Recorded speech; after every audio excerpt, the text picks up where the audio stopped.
So this webinar is titled The Role of African Regulators in Shaping the Future of AI and Digital Investments. And we have a host of panelists to deal with this topic. And first, we want to welcome everyone that has joined this webinar from far. I can see people from South Africa, people from Kenya, people from Ghana, all over Africa. And I can also see some of our friends and colleagues from UK, London, also from the US. You are all welcome to this webinar. Without wasting further time, the title of this webinar is The Role of African Regulators in Shaping the Future of AI and Digital Investments. And at first, we might wonder, what is digital investment? Simply put, a digital investment is an investment which uses technology as a primary leverage for achieving expected outcomes and benefits. All over the world today, technology and generative AI have become part of our everyday lives. It impacts individuals, businesses, governments, investments, and even transborder transactions. So experts from different sectors continue to prefer divergent views on what should shape the regulation of AI. What shape should such regulation take so as to secure digital investments? Whilst Europe, UK, the US are making progressive steps, it appears that Africa has rather remained docile or not. Well, it is for this reason that we have called in experts and regulators from various African countries to provide insight on the matter at hand, and perhaps also help shape the discussion of what an African approach should be. My good audience, please join me in welcoming through your smileys, claps, and loves, and in no particular order, our guest panelists. First, we have Rose Mozero. Rose Mozero. Good morning, everyone. Good morning. Glad to be Rose here. Mozero is the Deputy Commissioner for Kenya. She comes with a wealth of experience, having started her career in Anderson Law. She proceeded to Best Hooper Law Practice, became a regulatory and policy advisor at 7 Seas Technologies Group, a legal and policy advisor at the Office of the Cabinet Secretary before she was seconded to the Office of the Data Protection Commissioner, where she eventually became the Deputy Data Commissioner.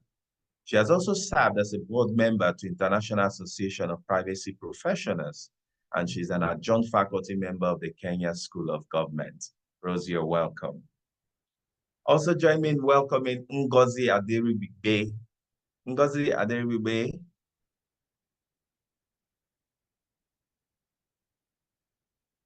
She is from Jackson, Edu. Good morning. I wanted you to put on your camera so that we can see you. Sure. So she is from Jackson, Edu, and she's an expert on legal issues around data privacy, artificial intelligence, and emerging technologies. She has been a keynote speaker at TechPoint Africa, one of the largest technology events in Africa, where she spoke on the future of AI and IP rights. In 2022, she was invited by the World Intellectual Property Organization in Geneva to moderate a panel session on artificial intelligence inventorship during the WIPO conversation on IP and frontier technologies. She's currently a member of the panel of experts invited by the UN Secretary General's high-level advisory body on AI to provide expert opinions on the development of a global AI governance framework. Thank you very much, Ngozi, for being part of this session. Thank you for having me, Fine. We also have Lukman Sukia. Lukman Sukia. Good afternoon. Good afternoon. Lukman is a senior executive with one of the world's big four, Deloitte, precisely. He is a strategist and an expert on risk and transactions in Mauritius.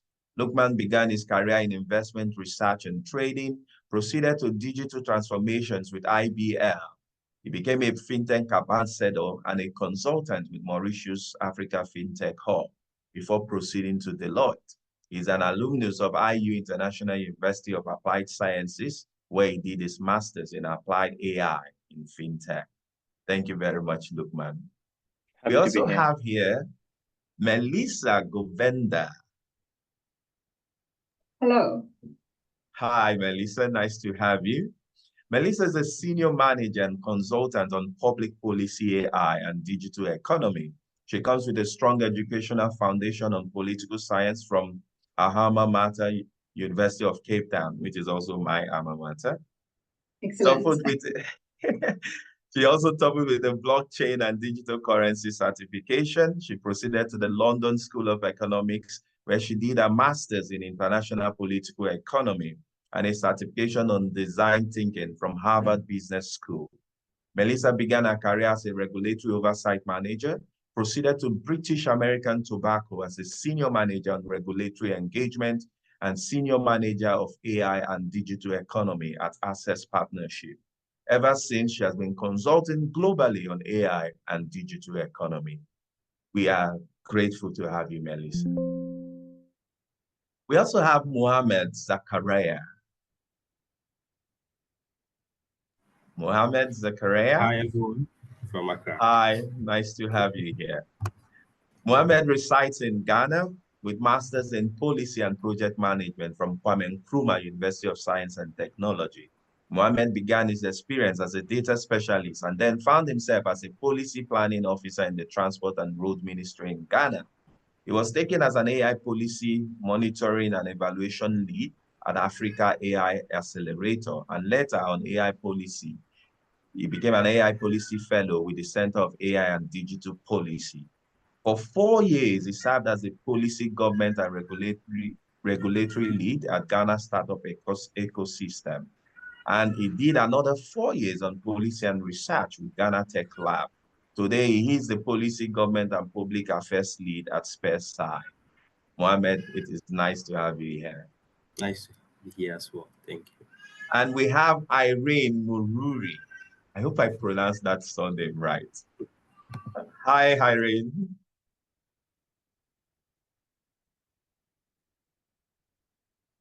Hello, Irene. Hi, good afternoon. Good afternoon. You're welcome. Irene hails from Kenya. She obtained a Bachelor of Laws from City University of London with Masters in International Economic Law from the University of Warwick. She has worked with leading technology companies in Africa, where she has advised on risk, transactions, and benefits of digital transactions, investments, and solutions. Her wealth of experience from the private sector will come in handy in this discussion. So let us begin without much ado. I'm going to begin first with Lukman. Lukman, do you want to run us through a brief history of AI and perhaps how it impacts on digital investments? Sure. Thank you. Thank you, Ifani, and it's a pleasure to assist this panel today with other leaders in the industry. So, the first thing the public need to understand about AI or artificial intelligence is that it is not a new subject. It's been part of professional discussions for over a decade, and I would say that just recently that have innovations like ChatGPT reignited this enthusiasm on AI. What we are witnessing today is an acceleration on AI's development and its adoption across industries. And this resurgence is not just about new technologies, but also about leveraging existing AI capabilities on a much larger scale. So briefly, I would like to come on the history of AI. I think it's been around for half a century. The history or conception dates pre-1950s, I would say, and it's only in the late 90s that it started to gain the limelight. There was IBM's Deep Blue that I think most of us know, that technology beat the chess champion Garry Kasparov, showcasing a new phase of artificial intelligence and its capabilities. Then I would say that in the mid 2000s, like big tech companies like Apple, Google, and Amazon started building AI applications like Alexa or Siri on the early iPhones and also like self-driving cars. Building to that momentum, AI reached a new height, and Google's DeepMind or GPT-3 showed their capabilities in handling highly complex daily tasks.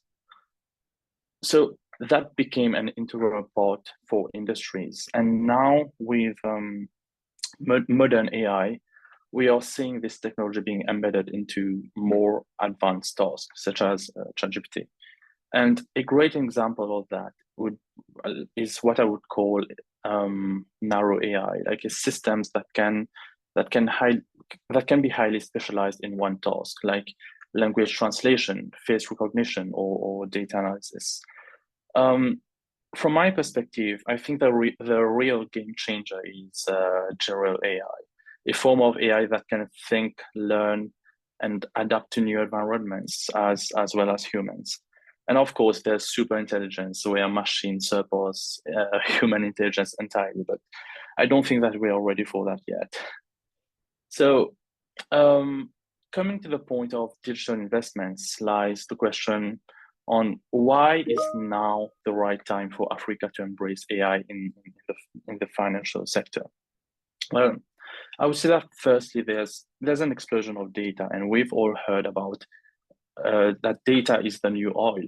There's also cloud-based AI solutions that are becoming more accessible and allows more financial institutions to harness that technology, which is AI. And also, there's large investment into the African countries from Europe, US, and Asia. And Africa especially, I would say, has an unfair advantage for this adoption. Unlike Europe or the US, which already have an established financial regulatory framework, the rate of policy adoption is slower, and it creates a gap for the population to integrate easily into new tech. One example I would say is M-Pesa, and I think we all know about this company. It's integrated into the Kenyan payment ecosystem. And I believe that AI products and services can provide similar effect. Even in Mauritius, I would say that we've seen quite some progress in innovation and technological advancements since a few years. Of course, it's nothing compared to the Middle East and what they are doing, but we might get there soon. Having been the fintech ambassador for Mauritius Africa Fintech Hub, I've had the opportunity to work with dozens of different startups. I mean, I would say that I've witnessed the wave and capabilities of African startups and local workforce. And well, they could well compete with Europe and the Middle East. We've seen development also happening in the financial sector, with big firms now adopting an innovative approach to adapt to new technologies. And well, Mauritius policies have definitely helped in bringing new investors and startups in the country. I would say that it has adopted a proactive approach to its regulations, like anticipating the need for technological advancements. We've had I think it's called the Robotic and AI Advisory Services Rule that was enacted in 2021, where financial firms leverage AI algorithms for efficient decision making.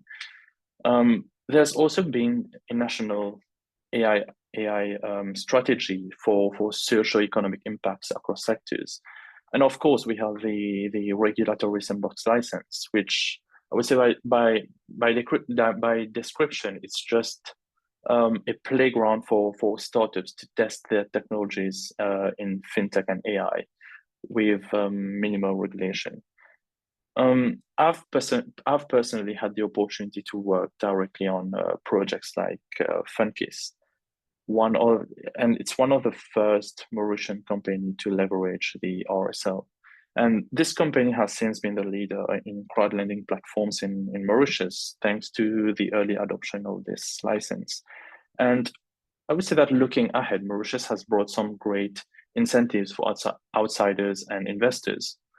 From this year's national budget, there's now an 80% partial exemption on income for FSC licensed companies, and also a 15% investment tax credit on AI investments and patents. And this is very promising for the country. And these initiatives haven't only attracted internationals, but also local entrepreneurs to create new AI ventures. One particular example that I have in mind is Mindex, and I've personally worked with them on some projects and ITO's initial token offerings. And this business model is attracting clients from all over the world. They do offer much more services centered around AI and blockchain. And I'm sure that this will be the first of many to adopt new technologies and redefine the way we do finance and transactions.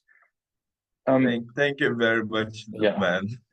Thank you very much. Thank you. I know you have a lot to say on this, Yeah. if I allow you to go on. That's fine. But you made a very important point. Is that perhaps due to the unstructured or maybe yet to be structured financial infrastructure in Africa, it kind of offers some level of advantage for Africa to leverage on AI and digital investment. That's an interesting point, and I think I'll come back to you on that later. But let me quickly move to Rose Mozero. I mean, you're the Deputy Commissioner for Data in Kenya, and from your perspective, can you tell us what's the regulatory perspective of Kenya regarding AI? What are the efforts made, and perhaps if you can link that to the protection of data within the digital ecosystem? Absolutely. And again, thank you for having me here. It is a pleasure. So one of the things that we find, especially in this age where there is a fast developing technology, is there is an interesting intersection between, well, the technological advancements and obviously the regulatory development. On the one hand, we're witnessing unprecedented growth of innovation.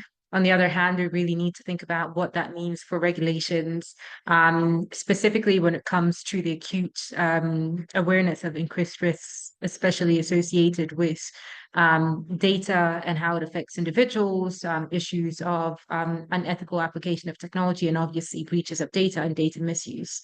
One of the things that we face, and this is not something that is unique to Kenya, specifically in the regulatory sphere, is a need to strike a balance between innovation and encouraging innovation and ensuring that there are appropriate safeguards.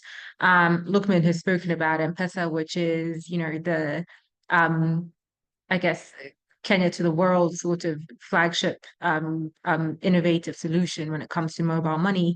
And this was only made available, only made successful by the fact that the government made a conscious effort to ensure that innovation goes ahead of regulation. But then we also need to ensure that even as we're doing that, we are protecting, again, from the misuse or against the misuse, misconduct of companies or innovations or apps, and also ensuring that there is no harm, or at least minimal harm, to individuals and communities, specifically in the digital space. Now, data protection authorities have a very large role to play. A lot of data protection laws have been enacted in in Africa, with more than 36 countries adopting data protection authorities, obviously being guardians of privacy and the rights when it comes to privacy of individuals. However, and this is a critical point, I have to state that data protection authorities alone aren't capable or should not bear the entire burden of regulating digital technologies, because there's obviously complexities when it comes to emerging technologies, and there's a nuanced approach that needs to be adopted when it comes to regulation of technology such as AI. That is not to say that data protection authorities do not play a key role. They certainly do, and they certainly can be the bridge when it comes to the gap between a lack of proper policies to regulate AI and obviously the need for regulation, and the Data Protection Authority in Kenya has been able to do that. Some of the key achievements, firstly, the implementation of the Data Protection Act in 2019 was a huge step in that, and it might seem small, but you know, before 2019, the only thing that regulated this space, so that would have regulated AI or emerging technologies, things like this, would have been in Kenya, would have been probably the Communications Act, which has a very specific role when it relates to telecommunication providers. And so a lot of these ICTs and digital technologies would have been left out. And so this is a really big thing, but also the operationalization of the office. And the office is just 4 years old. I think 4 years old. November 2020 is when it was operationalized by having the first data commissioner.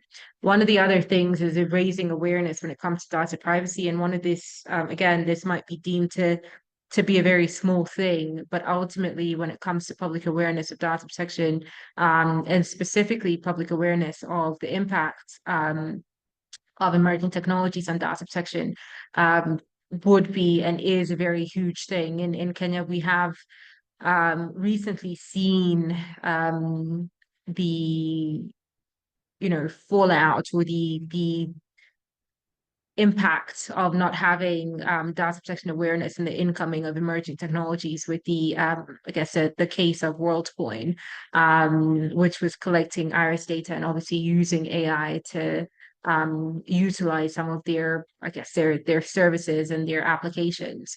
And there was a public outcry. Some people went so far to say that the collection of iris data would in effect lead to a people shutting people's eyes or causing blindness from the collection of this data, which is obviously not something that could have been proven or has been proven. But this really does come from a lack of awareness.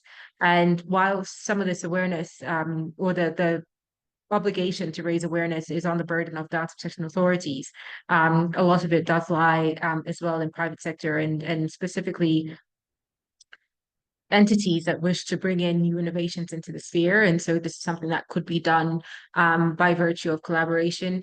Another thing that the Data Protection Authority in Kenya has done and takes very seriously is ensuring that we have partnerships between other regulatory authorities, both domestically and internationally. This is so that there is a unified approach or coordinated approach when it comes to regulating the digital sphere. So either collaborating with telecommunication regulators such as the Communications Authority in Kenya, CBK, which is Central Bank of Kenya, which is a regulator of the financial sphere, so that we have a very unified and one voice when it comes to regulating the digital space, as well as addressing challenges that will usually transcend specific sectors and specific regulators. One of the other things that Kenya has done, and this is just general, is to have a regulatory sandbox for innovations that might not necessarily be understood in the Kenyan sphere. And so this is still with startups, but also just more on the innovative space, so new technologies that have never really been dealt with or haven't been in the Kenyan space before. And this is under the supervision of the Communications Authority, but obviously the Office of the Data Protection Commissioner does have some sort of oversight into this, and this generally is an initiative that encourages technological advancements, but also ensures that they align with laws. Now, just before I leave, because I know that this is I'm being ushered out.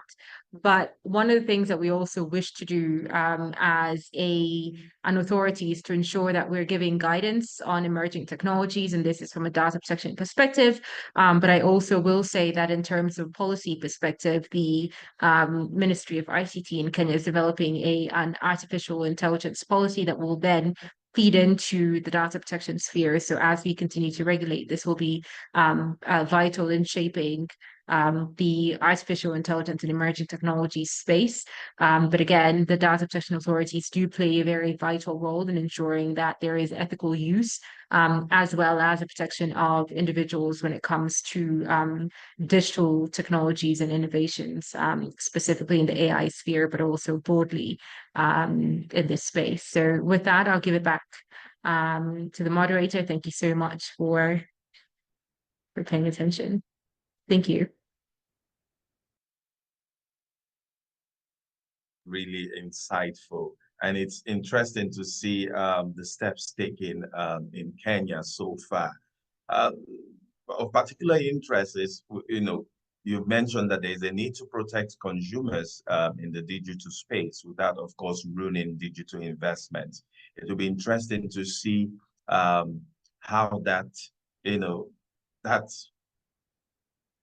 alignment would be made. But I will come back to you. I think I have some questions for you. Let me quickly move to Mohamed Zakaria.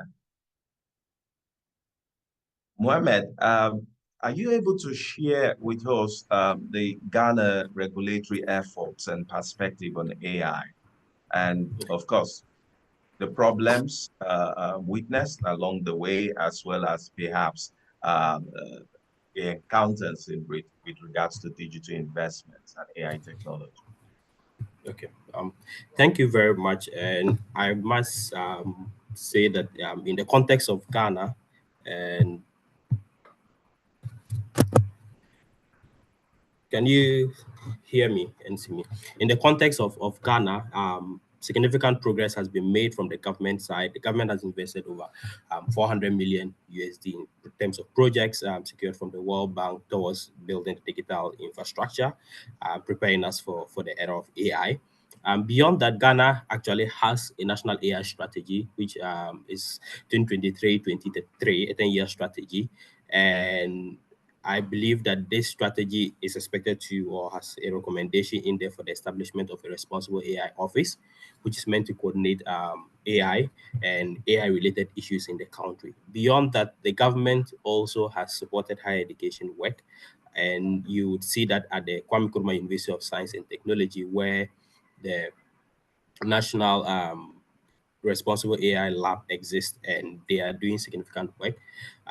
Majorly in terms of support that has come into the space, it's largely driven by donor funding in terms of regulatory efforts in the AI space. The Data Protection Agency has been leading with this work, and they are also in the process of finalizing a national data strategy. And we all do agree that AI is built on data.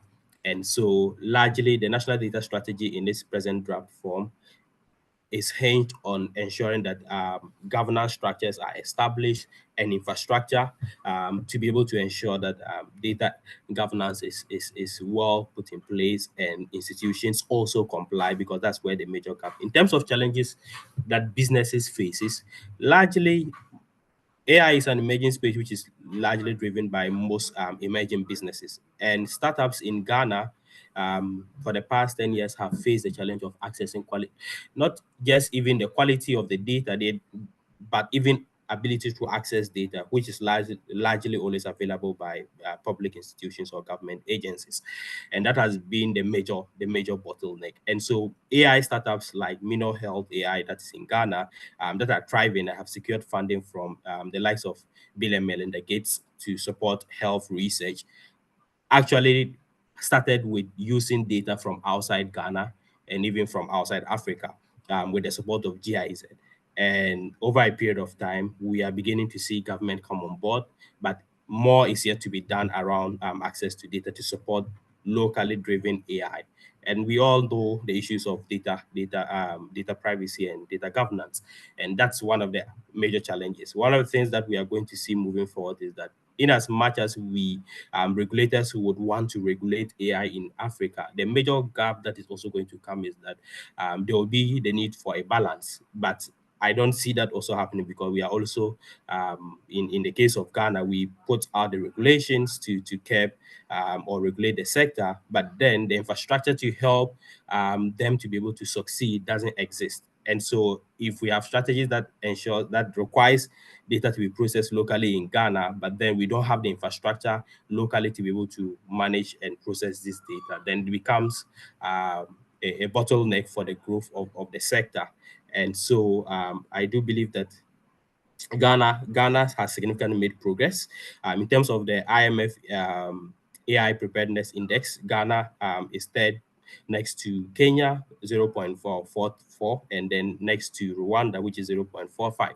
And so, yes, Ghana has really done significantly well and is preparing. But I believe that in terms of regulations, especially around business work, there's still a lot that needs to be done to help local businesses and even international tech companies that are looking to work in the Ghanaian market to be able Technology has changed very well and also ensure that AI meets the needs of our local ecosystem.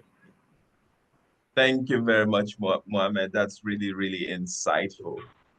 You talk about problems faced by businesses and the challenges, and that's really quite insightful. I was going to ask Melissa about key considerations that we should, look out for when regulating AI, especially when we don't want to ruin digital investments. But before I come to Melissa, please let me quickly rush to Irene, because Irene, I mean, you've been legal advisor for a lot of businesses, and you first in hand, you meet with these challenges, and you have to provide solutions on how these businesses should, navigate some of these bottlenecks. Can I ask, can you tell us about the challenges faced by private businesses and your thoughts, of course, on AI in relation to what African regulators should do to help private businesses to excel? Of course. Thank you so much. It's a pleasure to be part of this insightful webinar. So at the moment, I'm a legal counsel at Africa's Talking, which is a leading communications platform as a service provider. We provide communication tools to companies across Africa, and we have connections in over 50 countries. So in terms of the challenges private businesses face, I will look at the regulatory uncertainties, the skills gap and human capital that we have, the ethical concerns, and access to capital and infrastructure. In terms of regulatory uncertainty, we have, as we are marking across different markets, fragmentation of regulation. Unlike other sectors like Europe, where you have a digital single market, we have varying national regulations which make cross-border operations complex. So, for example, you can have the setup time for some of the services with increasing and multiple layers of complexities. And these plagues not just the communication sector, but across many other companies which want to operate on a cross-border effect. I'll also look at the second order effects with this fragmented regulatory landscape, which includes stifled innovation, which if we want to look at AI development in Africa from a long-term perspective, we need to have a cohesive approach to making sure companies are able to scale across Africa and reducing their operational costs. And we would also need to make sure that the private sector has consistent and reliable regulation across markets. As Rose had mentioned, regulatory sandboxes and the other efforts which have been made around Kenya. The AU AI strategy talked about the different methods in which we can have clear forward-looking policies within the continent. So establishing regulatory sandboxes will be one of them. And we want to basically reduce uncertainty and promote AI adoption. Another gap I had mentioned is the skills and human capacity. So, of course, AI is not just about the technology. As we are looking to have homegrown AI platforms, we want to make sure we have AI qualified personnel. And the skills gap, if it's not addressed, is going to be far-reaching, and we will not be able to close this gap in a few years' time if these inequalities are not looked at. And we'll also have a shift as the private sector implements solutions which utilize AI, where low-skill work would need to be reskilled. And even with the regulators addressing some of these challenges in relation to skills, the regulators themselves will need to be upskilled and learn about the technology that they're looking to regulate. This will ensure that they do not stifle growth and innovation, and they do understand the regulatory impacts on the consumers as they understand the technology well enough. So AI education is going to be a priority, and we are going to have a AI human-ready capital base in relation to AI. Thank you very much, Irene. Thank you very much. You've raised an important point. How can you regulate what you don't know? And I believe we'll talk more about this during the Q&A. Just to tell everyone on the call, we'll be providing an opportunity for maybe 2 or 3 persons later on to contribute or ask questions. But please, if you also have your questions, please do well to use the Q&A box as well as the chat box. We have persons monitoring, and we're going to make sure that we answer as much as we can. Let me quickly move to Melissa. Melissa, you're the you're the policy expert here. Can you give us key considerations that African regulators must, take to mind when regulating AI, especially how it impacts on digital investments? Sure. Thank you for having me. It's a pleasure to be here. So to start, I think maybe just the impact of AI within the financial sector cannot be underestimated. And I want to give a case study here of First National Bank, which is a South African bank. It uses an app which uses machine learning and Gen AI to combat fraud and improve risk management.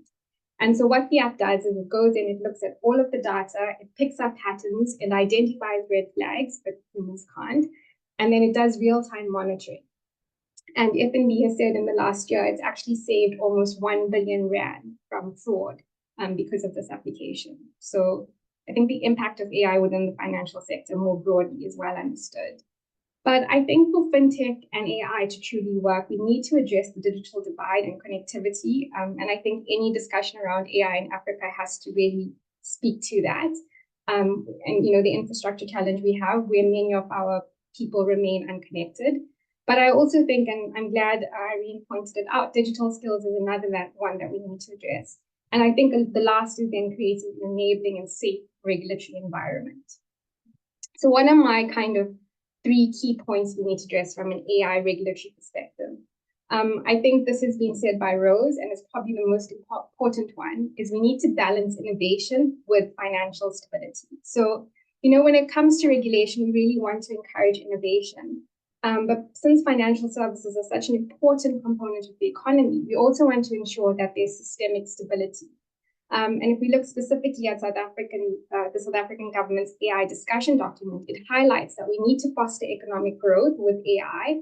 And they speak specifically here about banking and risk management.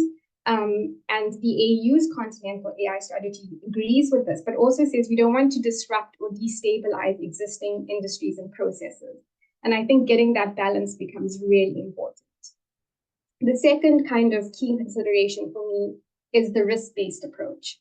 We know the EU has adopted its AI Act, and that's a risk-based approach, and I think it's pretty pragmatic.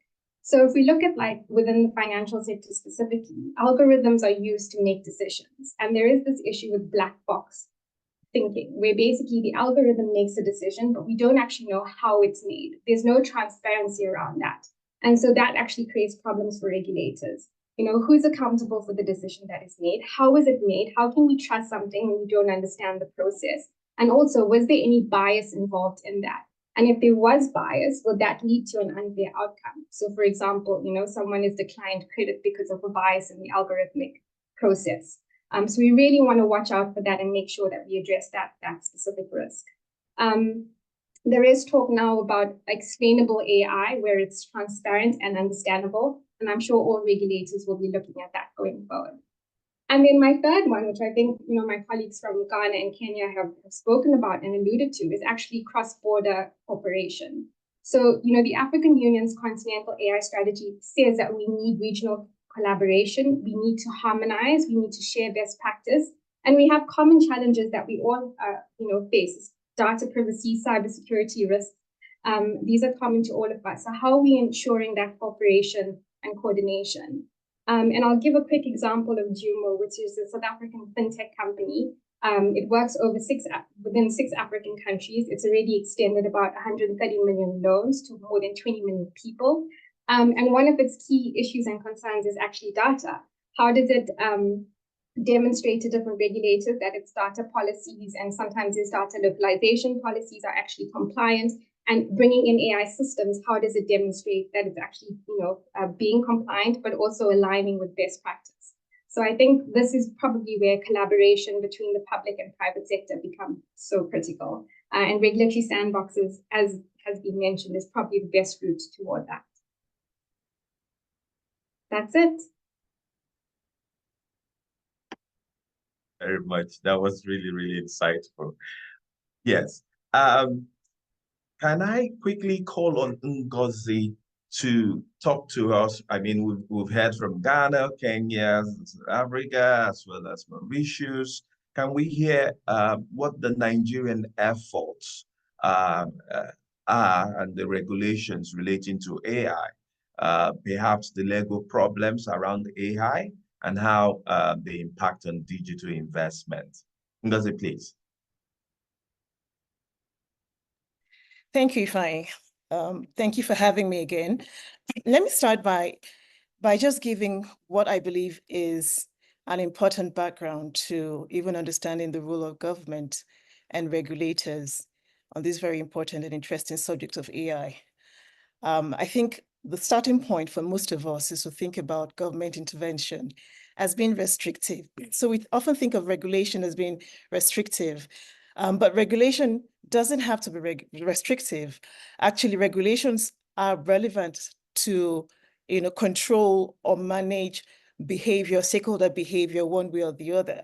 And oftentimes government would take a restrictive approach, but sometimes they need to take an expansive approach. And on the issue of AI and how the Nigerian government is addressing it, it is clear from all indicators that the government is really focused on promoting and encouraging AI investment and AI deployment. And I agree, I mean, personally, I agree with that strategy because as a country, and in fact, as a continent, we need to be aware of our unique positioning, right? In the global scheme of things, the conversation about AI is often driven by more developed economies, but we do have certain realities that are peculiar to us. So as Nigerians, for example, we know that we have challenges around security, challenges around poverty, challenges around, you know, employment rates and things like that. And the question is, how do you regulate AI to address these challenges? That's the posture the government has taken.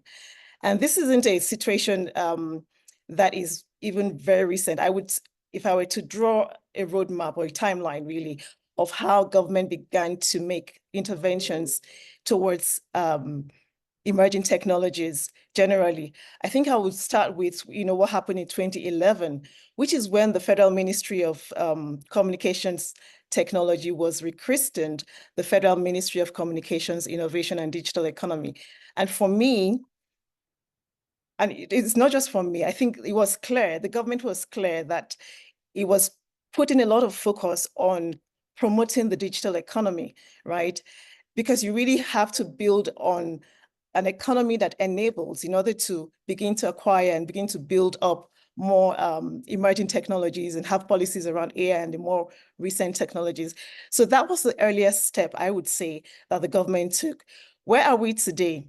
Today, under the Nigerian Information Technology Development Agency is the major agency that is working towards, harmonizing the rules and, providing guidance on artificial intelligence, as well as other aspects of the digital economy. And in 2024, this year, the National Center for AI and Robotics was established. It's basically a center that promotes research around robotics, Internet of Things, and other related subject matters that are important for this conversation around emerging technologies and particularly AI.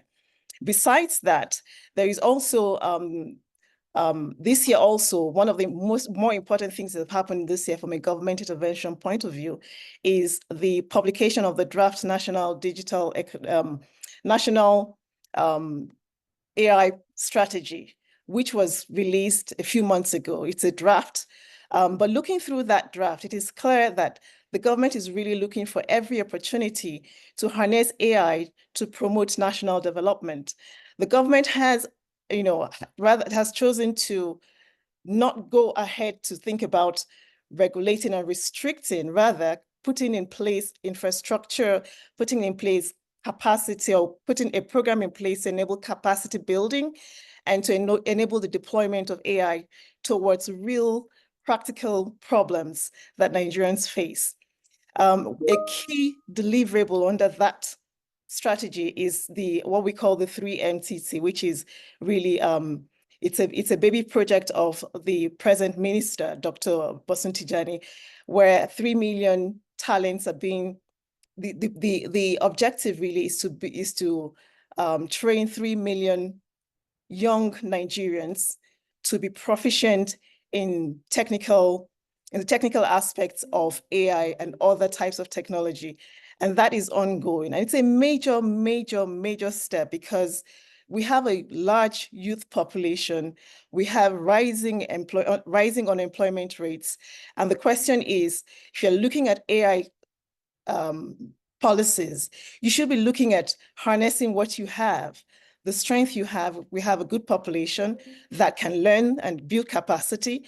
Why don't we invest in building their capacity so that they can deliver more value to the nation and to the continent? And so Nigeria has what I would say is a unique position. And I would also, want to mention that in terms of the legislative framework, there isn't a specific legislation, right? Like I've mentioned the strategy that is in place, but there isn't a specific legislation. But the strategy, also the AI strategy, recognizes the interplay of several legislations and regulations that would help, build a structure to promote AI deployment in Nigeria. And that, would bring into focus things like the Nigerian Data Protection Act, which was enacted in 2023. You would also have the amendment to the Cyber Crimes Act. Now, the Cyber Crimes Act is a critical legislation to, build some framework to protect cyber activities and to ensure that as we are developing capacity in AI infrastructure, developing capacity around AI products, we also have enough safeguards to ensure that these capacities are properly deployed without opening the public to unnecessary risk. So there's an interplay of legislations, but really the focus and the thrust of everything that is happening in Nigeria is towards promoting the deployment of AI rather than restricting it. And I would say that for Africa, it's also an important posture to take because the more developed countries, their timeline is different. They have come through a time when they have better infrastructure, for example. I was reading a report, and if I know my time is almost up, but let me just make this point. I was reading a recent report about Nigeria's readiness, actually about countries' readiness for AI deployment. And it's really a report around how much of AI, how much AI is deployed towards the good of the public. And Nigeria was ranked about 103 out of 193 also, which is an indication that there's still a lot of room to be filled in terms of how we deploy AI to promote development locally. And so the focus really is it's not about restricting, it's really about opening the doors, creating capacity, building infrastructure, and ensuring that we can compete favorably in the AI space in the coming future. Thank you very much, Ngozi. That was really, really insightful. I wish I could let you go on. But time. So we've heard from the panelists, and I have a whole lot of questions, and already we can see that there are about 6 questions in the Q&A. We'll get to them shortly. We've spoken a lot about digital investment. By the way, we are not focusing so much on digital investment because there is yet an upcoming event that would focus squarely on digital investments in Africa. But we're trying to, as much as possible, keep it short within the AI framework to and how it impacts on digital investment. The London event that is coming in October will give us room to then talk more about digital investments in Africa. And please, Samson, if you could just push in the London event flyer so that people see it and diarize accordingly. So let me go to the questions that I have, and then I'll take a few from the Q&A, and then we can allow members of the audience to also speak, maybe 1 or 2 before time runs out. Rose, I want to come to you. So in June 2024, African ICT ministers unanimously adopted the Continental Artificial Intelligence Strategy and the African Digital Compact under the auspices of the AU. On a parallel track, earlier this year, we saw the European Union also adopted the AI Act. Given that AI and digital investment has transnational or cross-border implications, would you say that regional countries should collaborate to ensure some synergy and a level of uniformity within the global technology industry? What are your thoughts on this? Yes, and thank you for asking this question. I actually recently published my opinion on it on LinkedIn. Yes, I agree that there should be some sort of uniformity, and so regional, both regionally, and this could be on the AU scale or even at a regional block scale. I do think in terms of the regulation of digital technologies in the digital space, there should be uniformity in this.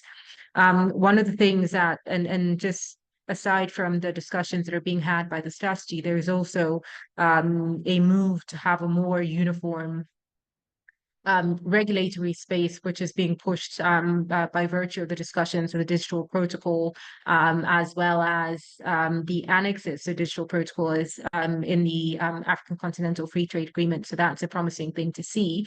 But one of the things that I have noted is that there is, and this is specifically from a data protection sphere, there has been a lot of movement by African nations, sometimes in divergent directions when it comes to regulation of data protection. And if this is done as well when it comes to other digital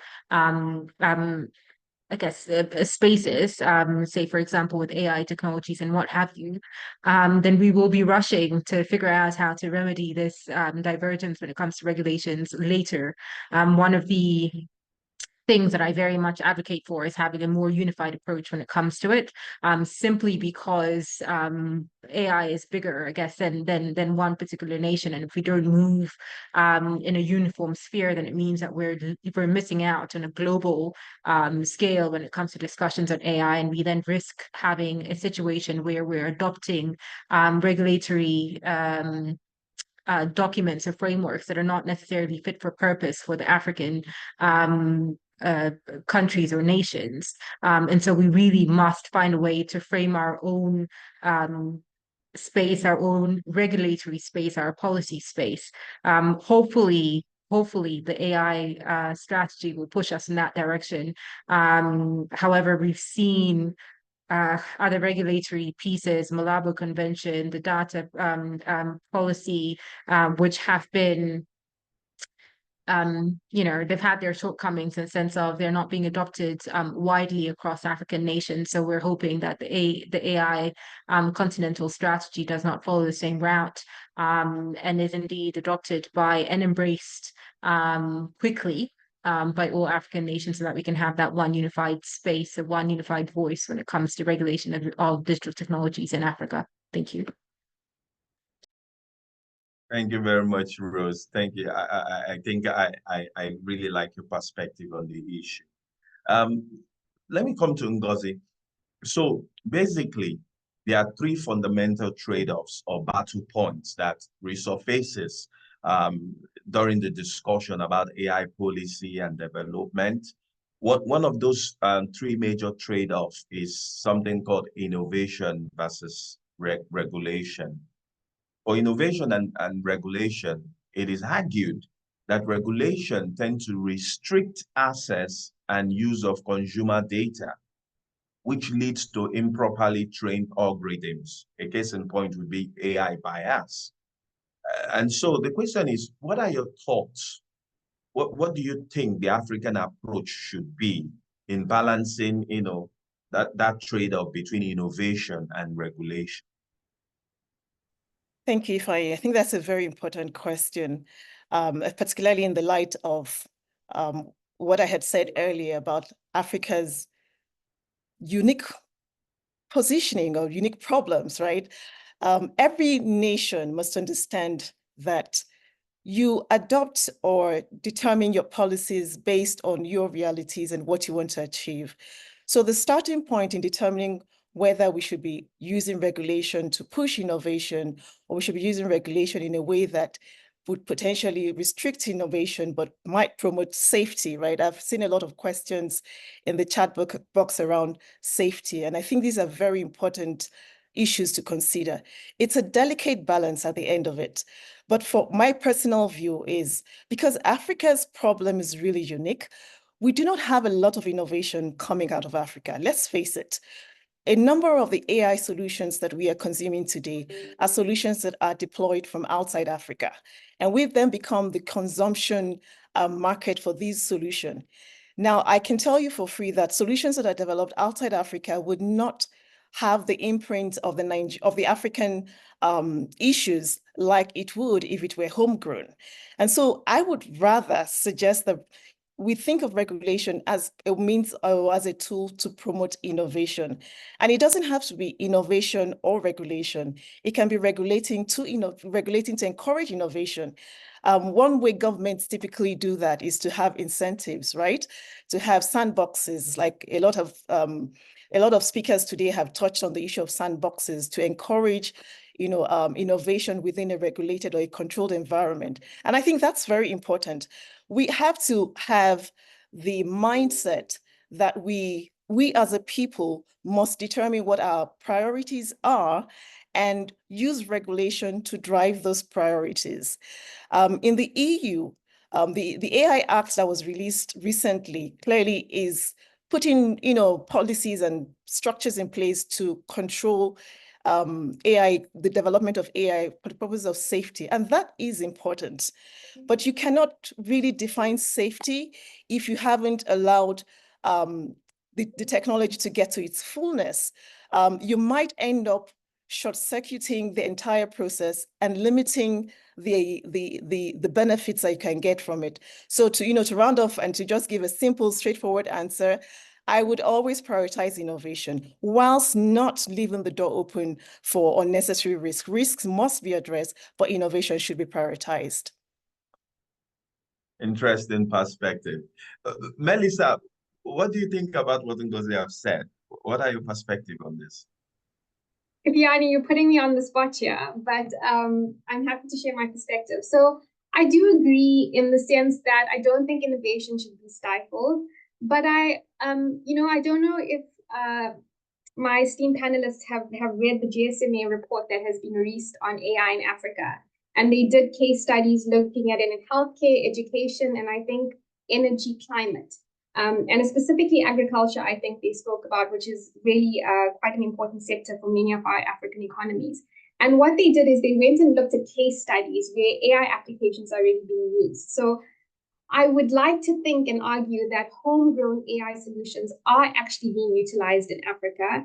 Within the fintech sector, maybe not as much as we've seen in health and agriculture, but it is there and it is growing. So I think the innovation is there. I think people are thinking about it. I think it kind of goes back to the question around digital skills, which someone had highlighted. And I also think it goes back to the question of, do people just have access to playing around with the tech and knowing how to use it? And for me, it's really about how we're enabling that. And is there a regulatory government role? 100%. Can government play more of, I know, for example, in Kenya, I think AI is now currently part of the curriculum where kids are actually learning about coding. So I think that was a really innovative approach. And I think those questions of how can we actually use policy to create more of an enabling environment. And yes, when we have the tech, then we can regulate for it. But I think the question should be first, how do we promote it? And I think I agree then with the point that more can be done. Thank you very much, Melissa. Don't mind me. I'm known for putting people on the spot. No problem. Let me come to you, Irene. So another trade-off, in the argument between AI regulation or not is, the argument between individual and state, right? So for individual and state, the argument is that in several jurisdictions, there's a controversy in several jurisdictions as to whether the government, like every other social contract, should have the authority over the personal data of its citizens, or whether the control of personal data should lie with the citizen at all times. So the popular take is that in Africa, we do not, trust so much government control of our personal data. And some frown at it, but it will be interesting to know what your perspective is on this issue. What are your thoughts? What should the approach be? Great, thank you for that question. So Rose had mentioned about the controversies around the WorldCoin project in Kenya. And she had talked about the lack of public awareness and this creating a crisis and highlighting a crisis of trust within the public sector and the state. So I think for us to be able to utilize these AI solutions, the data is going to be required of the citizens. And what would actually need to happen is this collaboration between the public sector and the government to make sure there's an understanding about how AI-driven systems are being used and the government's role in it. And there needs to be the focus and explanation around the data protection mechanisms in order to build trust and increase transparency and accountability.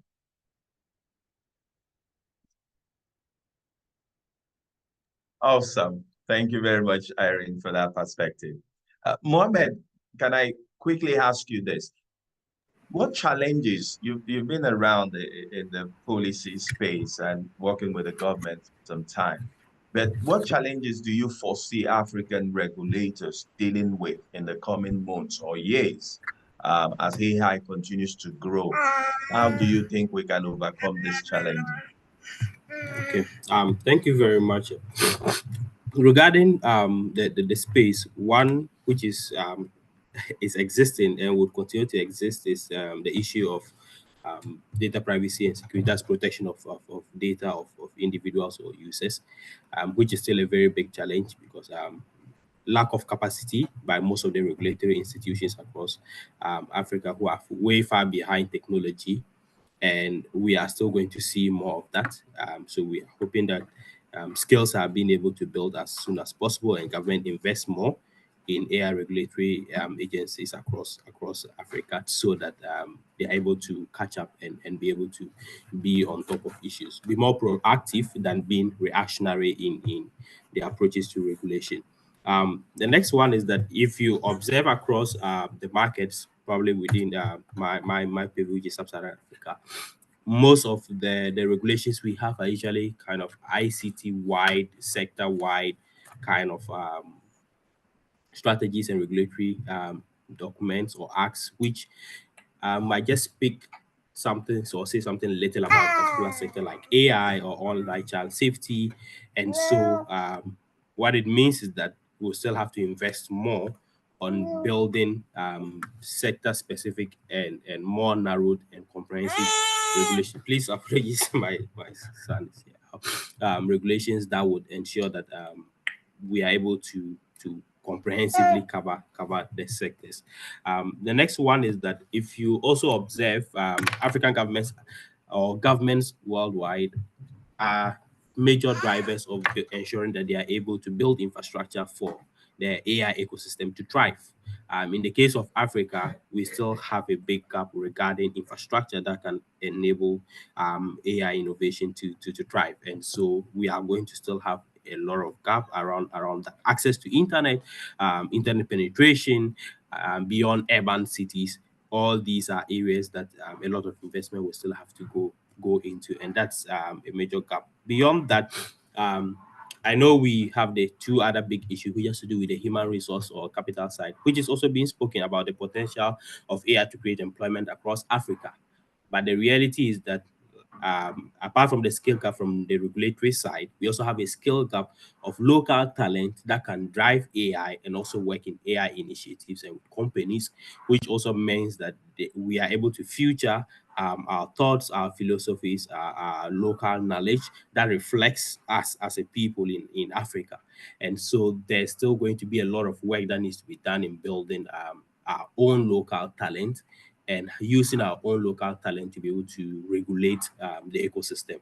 And so that's going to still be a major gap in the coming days for regulators across Africa. I will leave that here. So these are going to be approximately the 5 major ones, and I believe that with continued investment in this space, we would. The other side of it is that so far I've not really seen African governments being bold in terms of their investment or their budgetary allocations to the space to build the ecosystem. Almost all the countries in Africa that have developed their AI strategies have largely been funded by donors. And we're speaking about the biases and the fact that you can call it new colonization of our AI future, where we are going to have donors and international partners being those who are funded. And what it means is that they are already at the top of coordinating everything. And so where lies the sovereignty of our nations in driving this? And so that's also going to be another one of the biggest gaps that would need to be resolved, given that African governments are all speaking about AI, but in reality, all regulatory, I can say 90% of regulatory initiatives across Africa, regulatory strategies, national strategies, and acts that have been developed are being funded by international partners. And so that would also need to be checked. And so that's going to be one of the biggest gaps, because in the end. Thank you very much, Mohammed. That you've raised serious issues, and that will bring me to one interesting question. But before I go there, let me just say that please, I think you should get your son to be an expert in this field. He's really dying to contribute on this issue. I'll be glad to call him as a panelist soon. In the future, God willing. Yeah. So Mohammed spoke about something very interesting, and that's a kind of intra-African, looking intra-Africa for even digital investments, and nobody's really saying anything about it. And then you look at the AI solutions that we have today. It's almost as if these AI solutions are tailored after elite businesses, investors, or individual. What about solutions that speak to the rural areas, the illiterates in some African countries, those very local areas? Is there anything AI can come in? Are there digital investments to look forward to in that regard? Let me ask Lukman, you've been in the financial space for quite some time. What are the biggest regulatory challenges in facilitating intra-African digital investments? And what regulatory changes or policies do you believe would make African countries more attractive to digital investors? Not just digital investors from the developed countries, but also even within Africa. What do you think about this, Lukman? Mm-hmm. Well, yeah, that's definitely an interesting question, and I might get a bit generate on this one. Like, so yes, definitely I've already seen some challenges that clients are currently facing for the international digital investments. I would say that firstly, there's an inconsistent regulatory framework where each nation has its own regulatory environment. I mean, the digital investment landscape is fragmented and is making it difficult for investors to navigate and scale across borders. There's also inadequate infrastructures for digital investments, where some countries still lacks, as you said, basic internet connections or cloud services. I think these are essential for AI's adoption in the future. And of course, there's data privacy that we've touched before, and we know data feeds on, AI feeds on data, and the lack for data governance can pose challenges, I would say, across African countries. But I would say that attracting digital investors is definitely doable. Something like implementing forward-thinking resolutions and solutions. So one solution can be to have a sort of harmonized regulatory framework for digital investments, whether it is crypto, blockchain, AI, or even decentralized AI. Building a digital ecosystem would be the key to bringing investors and VCs to invest heavily on Africa. And it will just be like the Middle Eastern countries like Dubai, Saudi Arabia, or Qatar, or even the EU. And I would say my final point is, yes, there's always the problem of currency and exchange rate controls. And these are some of the biggest hurdles that clients with clients doing transborder transactions. And if African countries are to promote AI and innovation, I believe governments should work towards a sort of regional financial integration. And we've seen that with blockchain. There's been the CBDC, where governments have been adopting that into their systems. That would be something that would definitely facilitate cross-border transactions. I think that's some of my points. Yeah.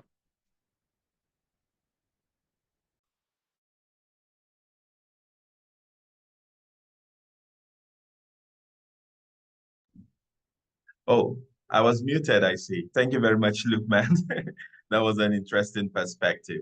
So I'm going to go quickly to the Q&A session and pick some of the questions there. But I see Abigail Ntuba. She has asked some series of questions. Abigail, are you able to speak? You can raise your hand and we can allow you to speak. But I'll just go ahead and read one of your questions. So she said, my question is, I'm interested in the intersectionality between AI and gender, specifically women. How do we guard against the use of AI being used as a tool to abuse women on the internet, and also to empower women to be able to use AI to develop themselves, especially business owners? Okay. Maybe she's speaking with regards to female-owned businesses. Does anyone want to answer that? Yes, please, Irene, go ahead. Thank you so much for your question, Abigail. I would like to speak on specifically on the intersectionality between AI and gender. So we've seen that a lot of the cyber crimes being committed, the deep fakes, cyber harassment, and targeted online abuse are predominantly targeted against women. For example, 99% of the deep fake pornographic content is against women. So this is where robust and strong AI regulation and governance is required.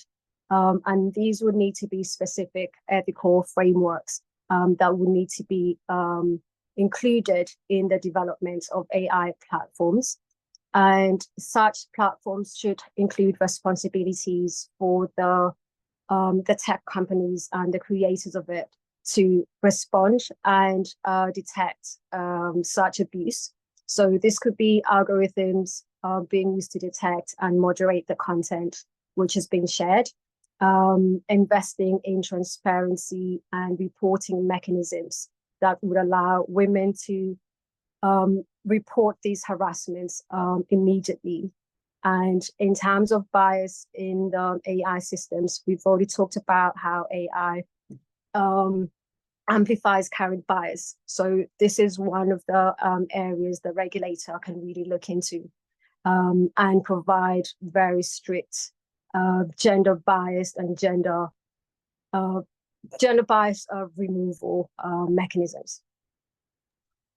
Thank you very much, Irene, for that wonderful answer.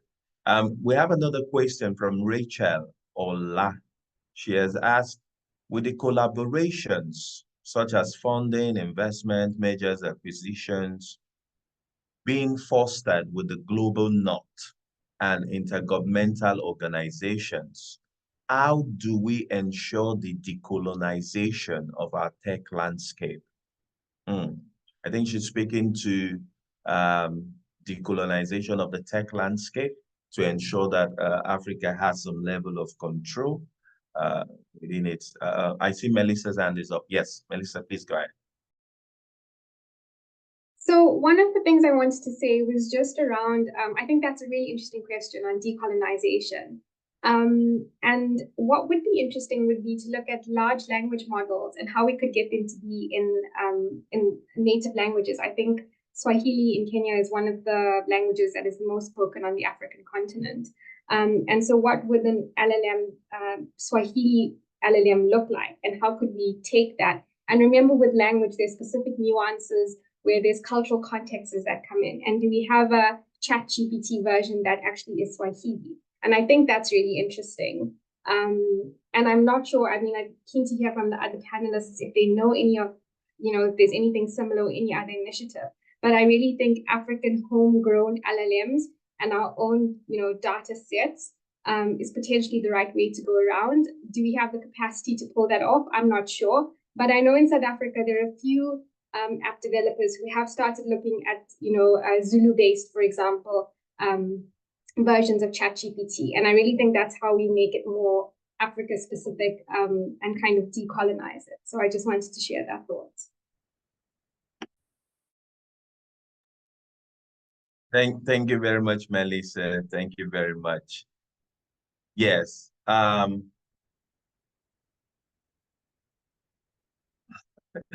see. I'm not sure if that's a question, but more of like a comment from Chinecherem Ubaka. It reads, thank you so much for this enlightenment on AI adoption in Africa. What were the metrics used in ranking Nigeria 103 out of 109 on AI preparedness? Nigeria is still struggling with data connectivity, especially as we still have a huge chunk of our population outside the formal registration system, like BVN, NIN, amongst others. I think it's questioning the metrics for ranking Nigeria 103. I'm not so sure whether that speaks to the capacity of the panelists, but I mean, Ngozi, do you want to say something about this? Yes, sure. So the reason or the basis for that ranking was really around the infrastructural deficits that we have. Just to give you context, right? In terms of broadband penetration, presently Nigeria is aspiring to achieve 25 megabytes per second. The global average is about between 50 and upwards, right? So there's still a gap, and this is the aspiration I talked about is for urban areas. For rural areas, based on the National Broadband Plan, the aspiration is to hit 10 megabytes per second. So you can see there is such a disparity. It's not enough to have AI products or AI systems. You do need infrastructure to enable access and to enable the real deployment of those solutions. So those were some of the parameters that were used to assess Nigeria's readiness.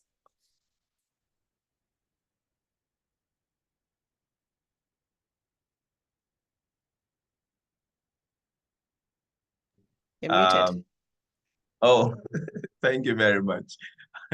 Okay, I see one more question. Yeah, and please feel free, attendees, if you have any question, just raise your hand and we'll allow you to speak.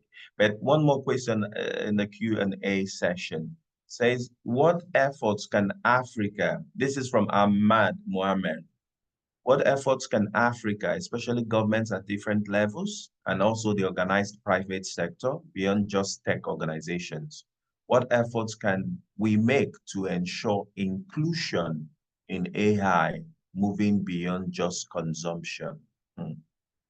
I see Rose answers up. Rose, please go ahead.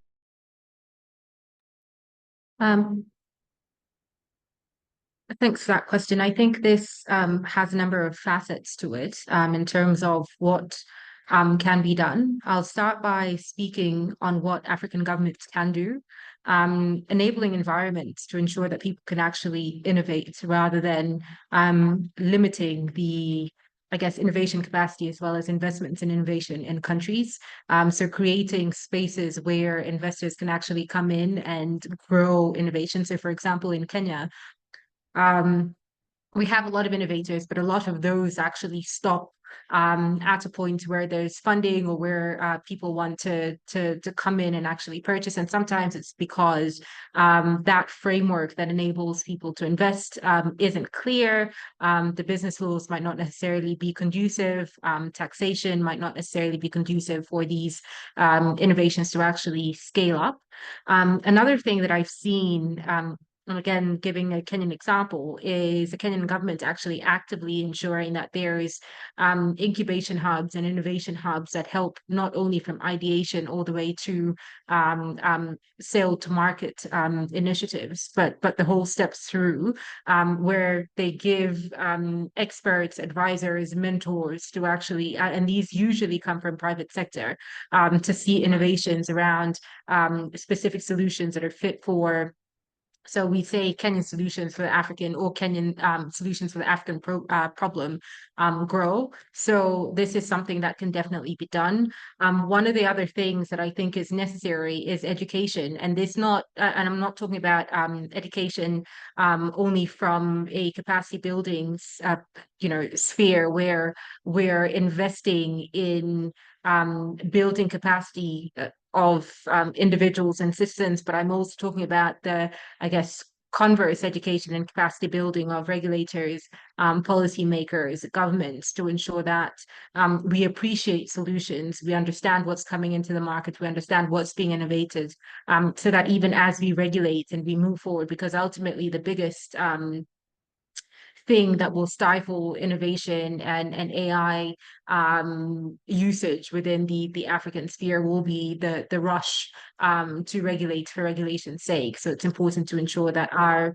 policymakers are also capable to make regulations that are fit for purpose and that take into account private sector needs, as well as really just the digital technologies ecosystem. But I'm sure some of the other panelists might have something more to add. Thank you. Thank you very much, Rose. Thank you very much. There's an interesting question here from Jean Philip. The question is, considering our varying demographics, cultures, priorities, what collaborative strategies should African regulators adopt to harmonize AI and digital investment policies across the continent to ensure a competitive yet cohesive digital economy? Who wants to answer that? Please go ahead, Rose. Thanks. So I can take that again. So I guess one of the things that I'd like to say, and it's commendable what the AU has already done when it comes to having a strategy that looks at not just the problems, but also makes recommendations on how African nations can actually adopt a more cohesive and structured approach to regulating digital tech, specifically AI. So one of the things that could actually aid in ensuring that we're moving in the same direction is coming together as African nations. So through the AU, preferably to appreciate what our nuances are in terms of, or problems are in terms of AI and making comprehensive, but like policies as we move forward. And so that would be one of the suggestions. Obviously, each country has its own, cultural differences, but ultimately having a regulatory framework or a policy framework that is not necessarily too restrictive, so that it doesn't take into account the nuanced spaces within the different countries would be, again, preferred. And this really does come from capacity building, again, knowledge sharing, and really coming together to the table to understand that this is a need, or there is a need to have a unified voice when it comes to AI and AI policy and AI regulation. As I said before, one of the biggest issues is that we all speak at at a country level, which means that we're consistently being divided when it comes to regulation. And this could actually be extremely detrimental for us, especially with the EU AI Act coming into place. We, again, stand a risk of being participants within the AI sphere instead of having a more unified voice. And obviously with a unified voice, we're then bigger in numbers. And so it could make policy decisions and regulatory changes that could not only affect the AI sphere here and how we're looked at within the AI discussion, but could also influence other countries when it comes to other continents when it comes to AI adoption and reception of AI innovation from Africa as well. Thank you. Thank you very much, Rose. I see Margaret Mururi and is up. Before I ask, and I see another question from Victor Muniz. But before I take the Victor Muniz, Margaret, can you go ahead? I think you've been allowed to speak.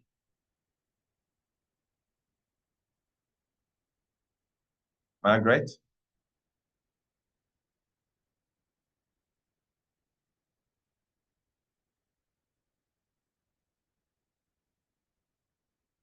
Oh, I think we lost her.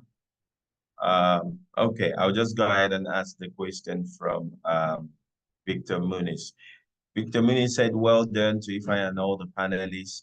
Please, where do you see AI adoption and use in the next 5 years in Africa? An interesting one. Mohammed, do you want to answer this? Mohammed, Senior and Junior? Where do you see AI adoption and use in the next 5 years in Africa? Or any other members? Yeah. Okay. So yes.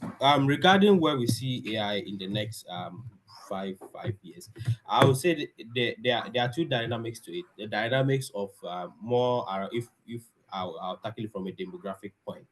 From the African youth side, in the next 5 years, we are going to see a large adoption of AI and its use in work and in young people trying to find innovative ways to work, deliver results, but not just locally, because local employment opportunities are limited. For the aged group, or the age group beyond 40 and above, we most likely are going to see a less, they are going to be more resistant and more stuck into the old approaches. And so that's what I see in terms of the demographics. In terms of business wise, I believe that this is an era where Africa in the next decade, a lot of businesses are going to be digitalized across Africa. And that is the future that would leap Africa if we succeed with that. And I most likely see emerging businesses going to be highly AI driven, whereas indigenous businesses most likely will not. And so you would see that probably foreign firms that would be working in international firms that will be expanding, or European and Western firms that will be expanding into the African market, would actually be drivers of this. Typically, most African businesses that are homegrown, when I say African, I mean African-grown businesses or developed businesses, are not typical technology-driven businesses, and that typically adopt technology, right? If you look at successful business cases across Africa, trade is still like the topmost, and manufacturing, the typical industrial driven businesses are those that are still at the center or leading within the business space and sector. And so we won't necessarily, or I won't necessarily anticipate in the next decade seeing anything significant by most of these firms, but we'll see more of that happening in emerging businesses and businesses within the tech space. Yeah.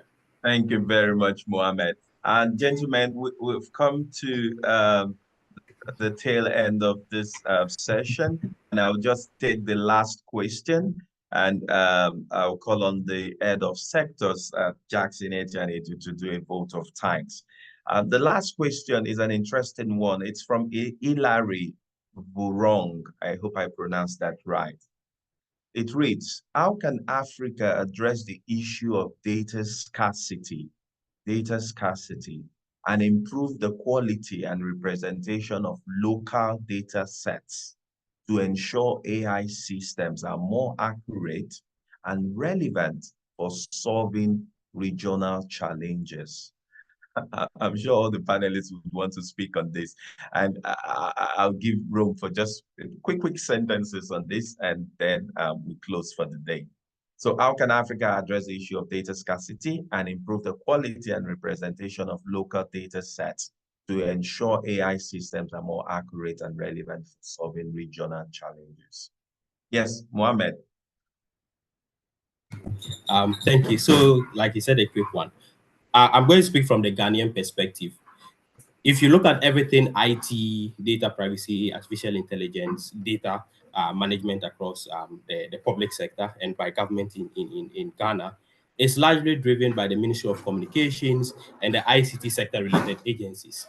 All the adjacent and parallel agencies are not actually key drivers of tech and adopters and users of this. So for me, the key thing for us to be able to achieve this is to ensure capacity building across the entire public sector, and not the typical type of capacity building where we just have public service, civil servants going for capacity scheme of service kind of trainings by the same group of people who have just gone out to do 1 or 2 courses and come. This is supposed to be an initiative, public sector reform kind of initiative that's supposed to build or provide a hands-on kind of training around innovations and being able to catch up with latest innovations across all the public services.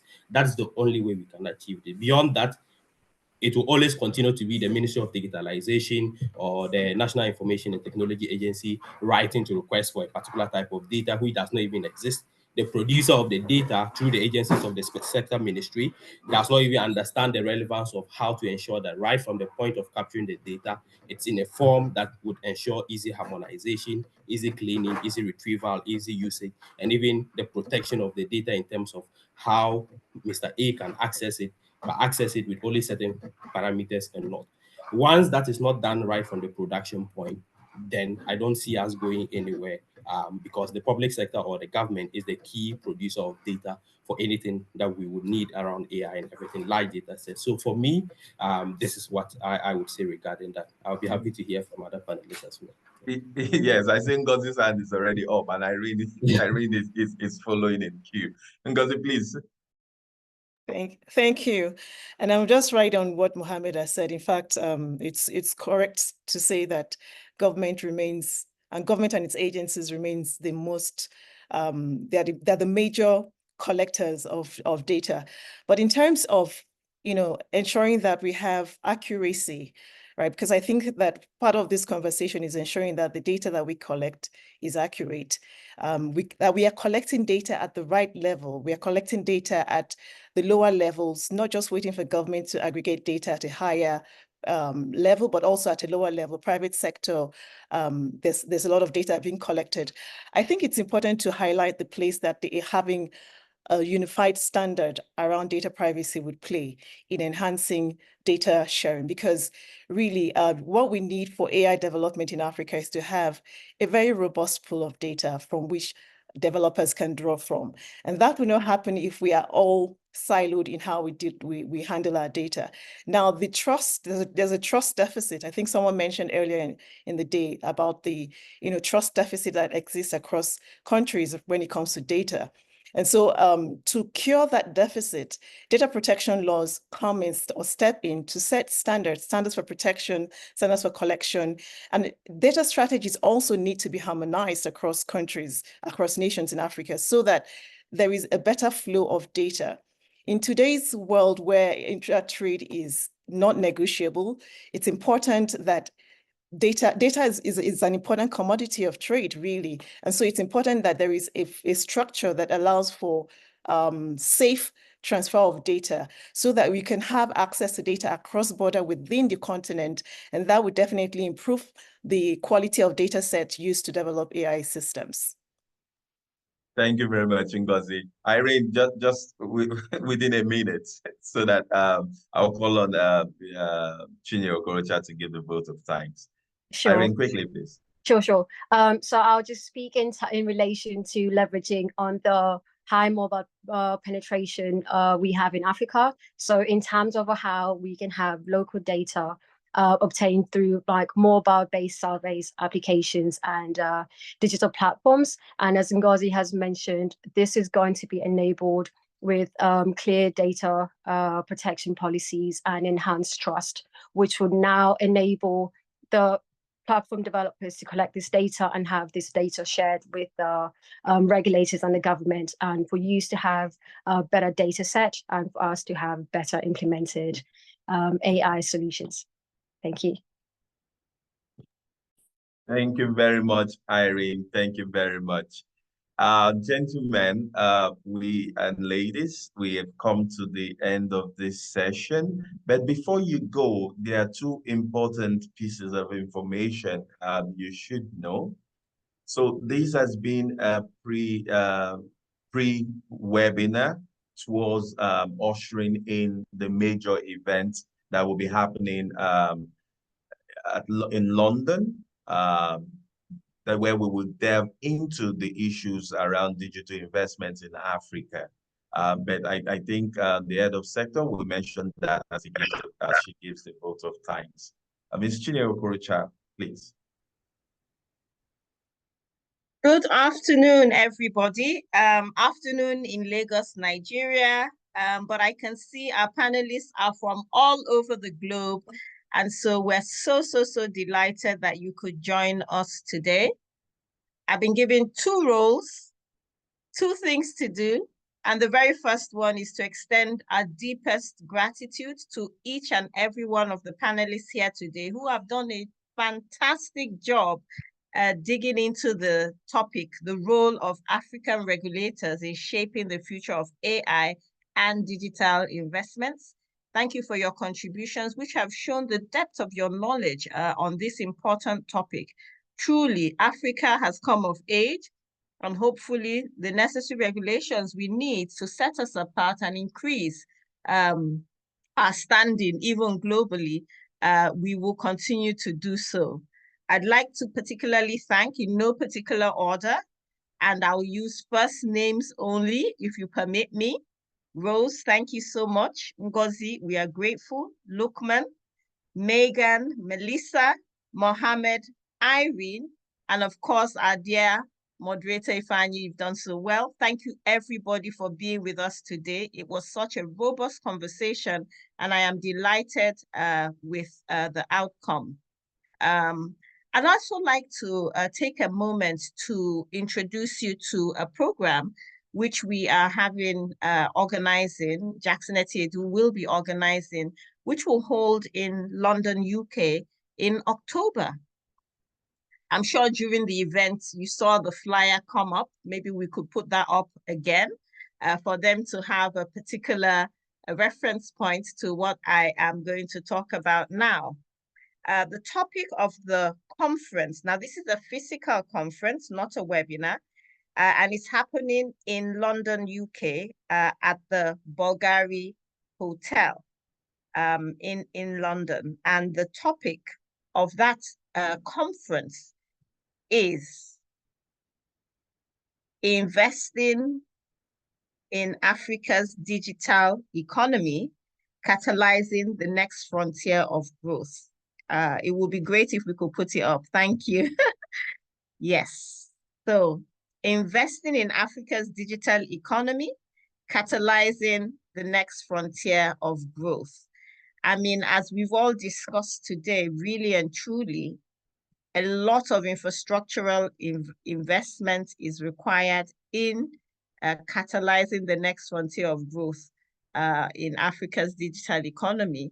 And we're going to have a wide array of speakers come and discuss this important topic and to explain to the international community at large that Africa is indeed a good place to put your investments, population, you know, the place we are in the world at the moment where there's still opportunities for investment and growth.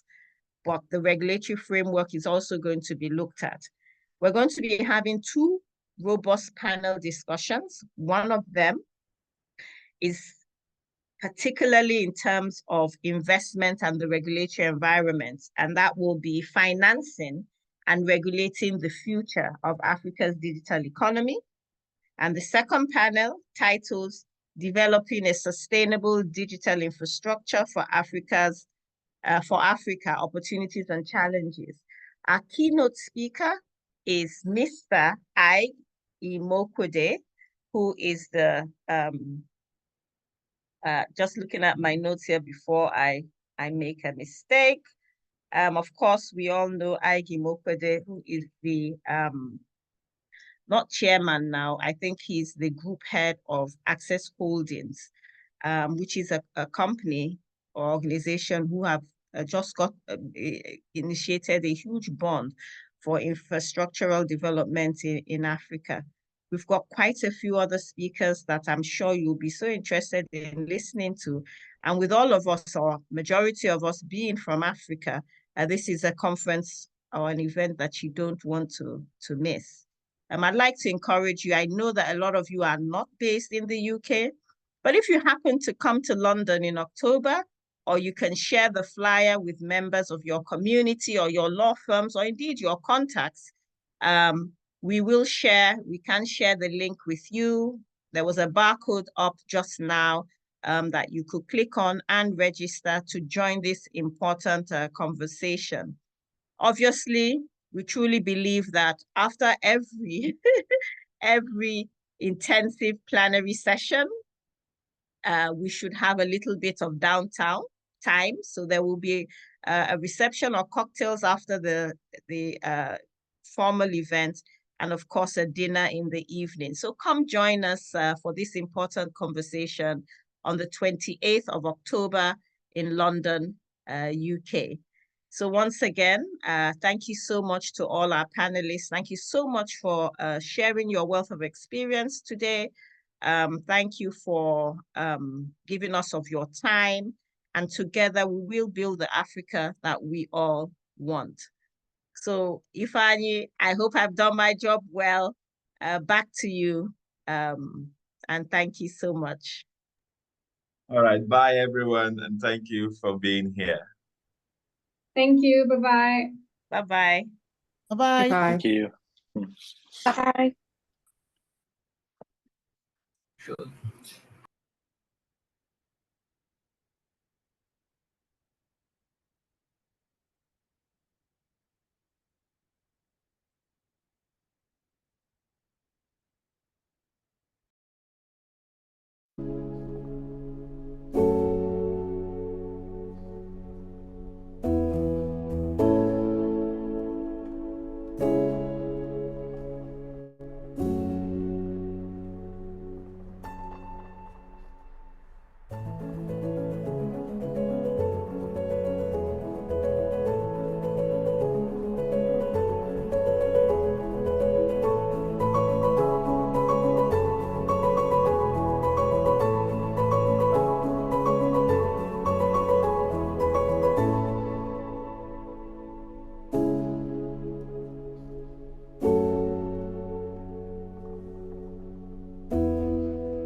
Technology has changed the way we perceive life.